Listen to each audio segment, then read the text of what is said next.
सौ धनलक्ष्मी दीपक काकडे चव्हाण. मला महिला दिनाच्या सर्वांना खूप खूप शुभेच्छा द्यायच्या आहेत. आणि एक महिला, एक मुलगी, बहीण, एक आई असल्याचा पण अभिमान आहे मला. आणि त्या निमित्तानं मी एक सांगू शकते की आईच्या जी आबाळगर माया आहे, तिच्या आबाळगर मायेला खूप खूप शुभेच्छा. त्यानंतर बहीण आहे, बहिणीच्या निखळ प्रेमाला खूप खूप शुभेच्छा. त्यानंतर जी एक मैत्रीण आहे आपल्या स्त्रीमधली, तिच्या निस्वार्थी प्रमाणे आपल्याला विश्वास दाखवणाऱ्या त्या विश्वासाला पण खूप खूप शुभेच्छा. त्यानंतर आपल्या प्रत्येकाच्या आयुष्यात असणारी बोबडं बोलणारी छोटी मुलगी, त्या बोबडं बोलणाऱ्या प्रेमाच्या निखळ प्रेमाला सुद्धा खूप खूप शुभेच्छा. त्यानंतर आपल्या आयुष्यामध्ये असणारी महिला, आत्या, मावशी, आजीच्या डोळ्यामध्ये असणाऱ्या त्या पाण्याला, त्या प्रेमळ पाण्यामध्ये असणाऱ्या आजीच्या प्रेमाला पण खूप खूप शुभेच्छा. अशा प्रकारे प्रत्येक पुरुषाच्या आयुष्यात, म्हणजे प्रत्येक आईच्या महिलेच्या आयुष्यात किंवा पुरुषाच्या आयुष्यात जो काही रोल प्ले करते जी महिला, त्या प्रेमाला माझ्या खूप खूप शुभेच्छा. आणि मला सपोर्ट करणाऱ्या माझे आई वडील, माझे दोन्ही फॅमिली, माझे मिस्टर सर, दीपक सर,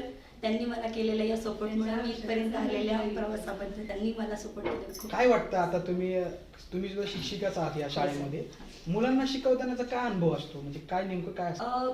खूप छान वाटतं, कारण का तो एक मातीचा गोळा असतो आणि त्याच्याकडून पण मी शिकत असते. आणि मी त्याला शिकवताना मला कळतं की त्याला काय पाहिजे. आणि ज्या वेळेला मला तो सांगतो की हे असं आहे, म्हणजे त्या मुलाकडून पण मला शिकायला मिळतं. गिव्ह अँड टेकची ही प्रोसेस आहे. तो आहे मातीचा गोळा, पण तो पण नवीन जनरेशन मध्ये आहे आणि तो आपल्यापेक्षा खूप फास्ट स्पीडने चालतो. त्यामुळे मला एक टीचर असण्याचा पण खूप अभिमान आहे की मला ऑलवेज प्रत्येक टायमिंगला मला शिकायला मिळतं. आजकाल प्रत्येक क्षेत्रामध्ये महिला ही आपल्याला प्रामुख्याने दिसतीच. सावित्रीबाई फुले असेल, त्यानंतर जिजाऊबाई असेल, अशा थोर ज्या महिला होत्या त्यांनी पुढाकार घेऊन जसं बाकीच्यांना प्रेरित केलं शिक्षणासाठी, तसंच आपण पण म्हणजे प्रत्येक क्षेत्रातल्या आजकाल महिला शिकतातच. स्त्री ही प्रत्येक क्षेत्रात असते. ती प्रत्येक कार्य आई म्हणून, बहीण म्हणून किंवा बायको म्हणून सगळ्या कार्यात ही स्त्री अग्रेसर असते. तर तुम्ही टीचर आहात, खरं तर म्हणजे टीचर म्हणून तुम्ही काय सांगताल? खरं तर तुम्ही शिक्षकाचं काम करताय, शिक्षिकेचं काम करताय, तर तुम्हाला काय म्हणजे महिला दिनाने काय वाटतं, अजून दुसरं काय वाटतं? की मी शिक्षिका आहे, पण म्हणजे घरचं पूर्ण करून मुलांचं किंवा नवऱ्याचं म्हणजे घरचं सगळं करून मला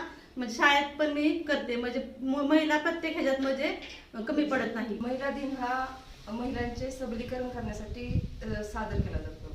थोडक्यात की महिलांप्रती प्रेम, त्यांनी केलेले कष्ट वगैरे ते त्यांना त्याच्यातून काहीतरी मिळावं, याच्यातून बाकी महिलांना पण काहीतरी प्रेरणा वगैरे मिळावी यासाठी करतात. प्रत्येक जबाबदारी पार पाडायला लागते. संपूर्ण कुटुंबाचा आधारस्तंभ असते. मुलांना सांभाळावं लागतं, त्याच्यावरती चांगले संस्कार करावे लागतात. सगळ्यांच्या इच्छा अपेक्षा तिला सांभाळाव्या लागतात. पण काय ठिकाणी काय होतं की तिला काय वाटतं असं अजूनही समजून घेतलं जात नाही.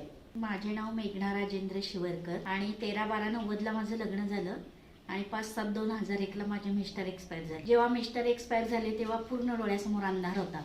म्हणजे मी काय करू शकेल ही सुद्धा गॅरंटी नव्हती. माझा मुलगा 4 वर्षाचा होता, 2 मुली होत्या, पण मी स्वतःसाठी न जगता मुलांसाठी जगायचं ठरवलं. आता माझी मुलगी एक HDFC मध्ये क्लस्टर हेड कोऑर्डिनेटर आहे, जावई HR मॅनेजर आहे आणि 2 नंबरची मुलगी पण गावाला दिलेली आहे, दौंडला तिला. म्हणजे दोन्ही जावई वगैरे छान मिळाले आणि मुलगा पण म्हणजे ग्रॅज्युएशन वगैरे होऊन कचेरीमध्ये काम करतो.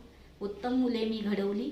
म्हणून मग मी सांगेन की कुणाचंही पाठबळ नसताना एक स्त्री खूप काय करू शकते ठरवलं. तुमच्या घरात डोळ्यात थोडंसं पाणी आलं. म्हणजे कसं आहे की एवढी सोपी गोष्ट नसते, कारण ताईंची पण मी मुलाखत घेते, त्यांची पण खूप स्ट्रगल आहे. प्रत्येकाचं स्ट्रगल आहे, असं नाही की स्ट्रगल महिलांसाठी खूप वेदनादायी असतं. तर दुसरं की आज काय वाटतं, म्हणजे ती गोष्ट आपण विसरून जावे की तुमच्या ज्या आयुष्यात काय घडले, आता काय वाटतंय तुम्हाला, समाधान वाटतं का? हो, ठरवलं तर एक स्त्री खूप काही करू शकते, हेच मला दाखवून द्यायचंय की म्हणजे महिला कुठल्याही याच्यामध्ये आजकाल कमी नाहीये. सगळ्यांना शुभेच्छा देते. काय वाटतं आता तुम्ही इथं काम करताय, तर एक महिला म्हणून काय वाटतं? छान वाटतं इथपर्यंत पोहोचल्यामुळं. छान वातावरण, मुलांच्या छान वाटतं. बरं, मुलांच्या इथं मिसळून चांगलं वाटतं, मनाला समाधान वाटतं.